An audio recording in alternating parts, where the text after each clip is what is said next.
NPC spokeswoman Ying also mentioned key issues including foreign policy, the South China Sea issues and the military budget. CCTV's Peng reports.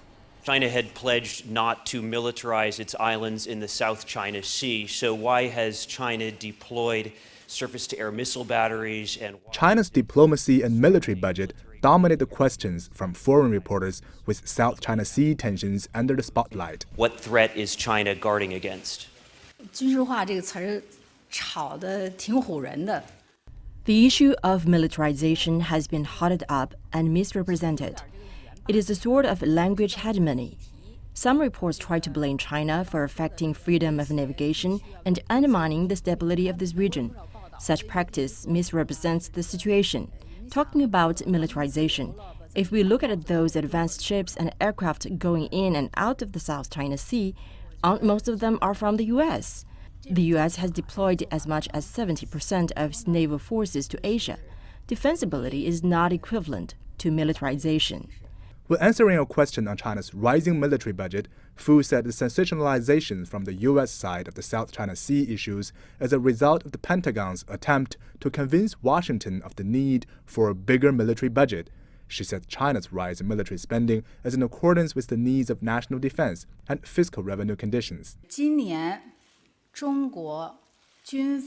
This year, the Chinese military budget will continue to increase, but the increase will be smaller compared with last year. That will be around 7 to 8%. Fu also offered some frank remarks on China's Russia policy.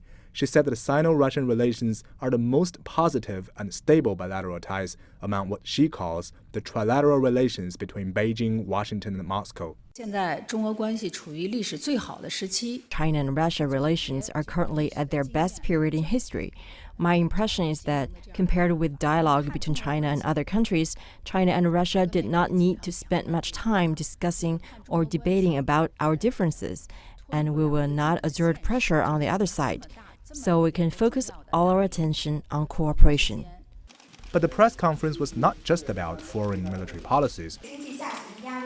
As China enters the annual political season, questions from domestic reporters were mostly focused on economy and reforms. Last year, the country registered the lowest GDP growth in a quarter of a century, though officials say it was still within the target. During this year's annual sessions, the 13th five-year plan is one of the most discussed topics. Considering that, we will invite the Chief of National Development and Reform Commission to hold the first press conference of this year's NPC on Sunday. The National People's Congress is the highest organ of state power in China, and this year, economy is likely to dominate the agenda.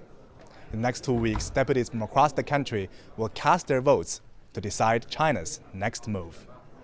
Peng, CCTV, Beijing.